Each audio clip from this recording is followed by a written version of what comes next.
En el mundo de alta tensión de una unidad de cuidados intensivos, la UCI, se está librando una batalla. Una que es silenciosa, pero a menudo mortal.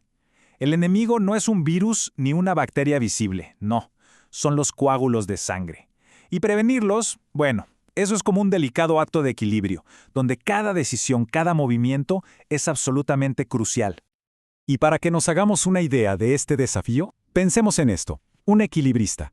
Cada paciente en estado crítico está literalmente caminando sobre una cuerda floja, suspendido entre dos peligros que tiran en direcciones opuestas. Y la tarea del médico es ser esa guía, ese apoyo para llevarlo paso a pasito hasta el otro lado. Porque un paso en falso, un pequeño desequilibrio, puede tener consecuencias de verdad catastróficas. Así que hoy vamos a meternos de lleno en este dilema y lo haremos de la mano de una investigación clave, la de Shizodimos y su equipo. Ok, ¿listos para el recorrido? Primero vamos a conocer a este asesino silencioso.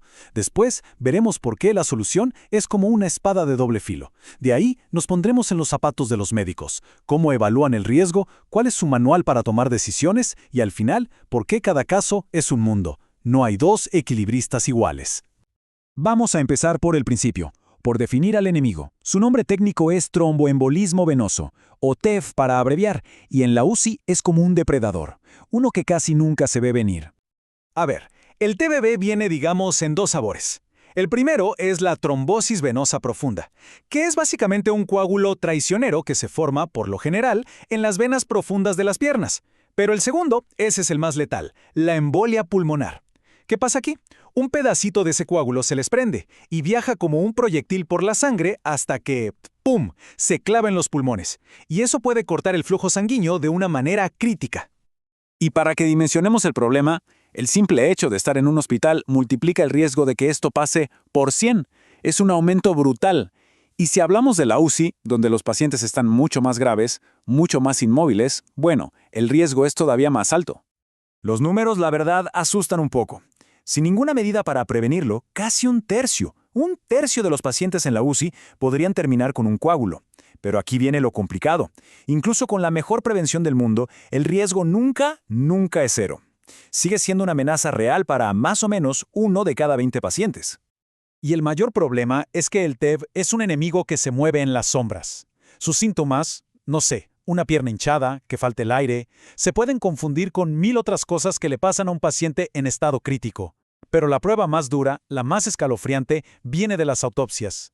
En más de 1 de cada 4 muertes en la UCI se encuentra una embolia pulmonar que nadie, absolutamente nadie, sospechaba. Bueno, si el problema es que la sangre se coagula, la solución parece fácil, ¿no? Demos medicamentos para adelgazar la sangre y listo. Pues no.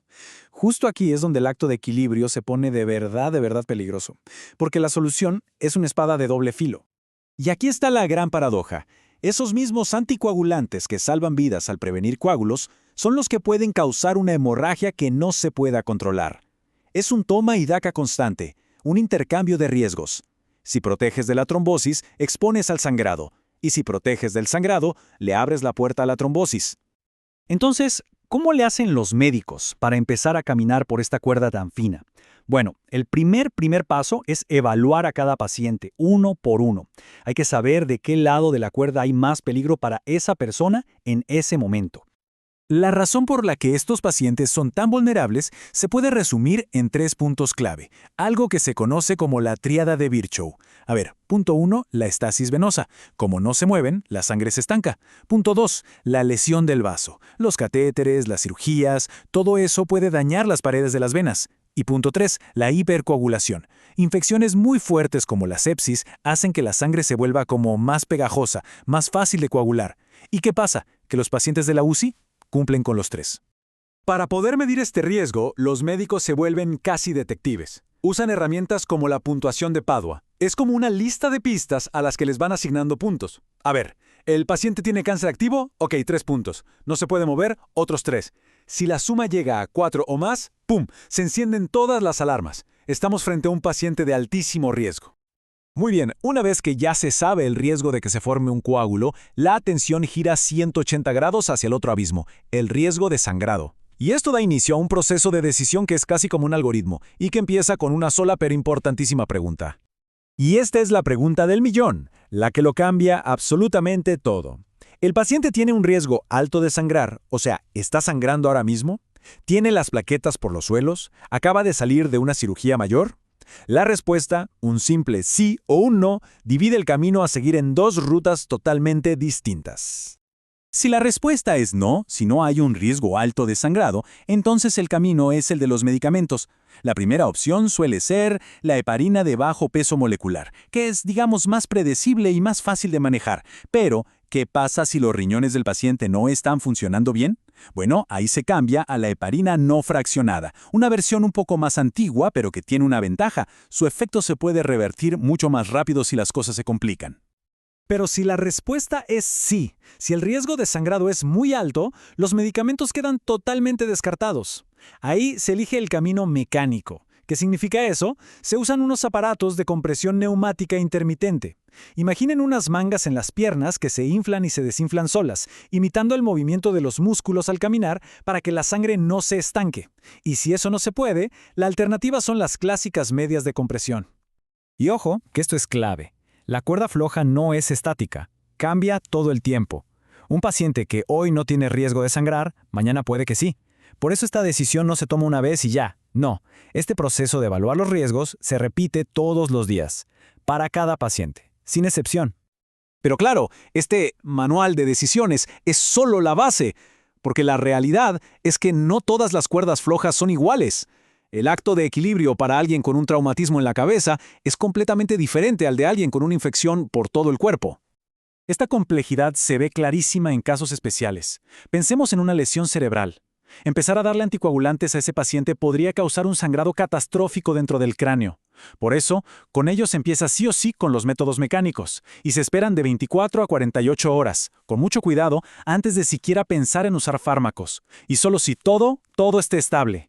Cada enfermedad, cada condición, tiene sus propias reglas del juego.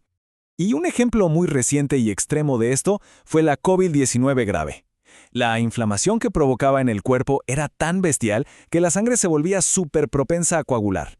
Tanto que la incidencia de coágulos se disparó a un 25, casi un 30%, y esto incluso en pacientes que ya estaban recibiendo la prevención estándar. Fue un desafío tan grande que obligó a los médicos a repensar todo, las dosis, las estrategias, todo. Al final, todo se reduce a una frase de los propios investigadores que lo resume a la perfección. Dicen, el paciente crítico se balancea en una cuerda floja, y nuestra principal preocupación como médicos debe ser evitar la caída. Así de simple y así de complejo. Ni para un lado ni para el otro. Y todo esto nos deja con una gran pregunta flotando en el aire. Ahora, en esta era de datos, de inteligencia artificial, ¿será posible algún día ir un paso más allá? No solo reaccionar cuando el paciente se tambalea, sino anticiparlo. ¿Podremos en el futuro ver la caída antes de que ocurra y ajustar la cuerda justo a tiempo? La respuesta a esa pregunta, sin duda, va a definir el futuro de los cuidados intensivos.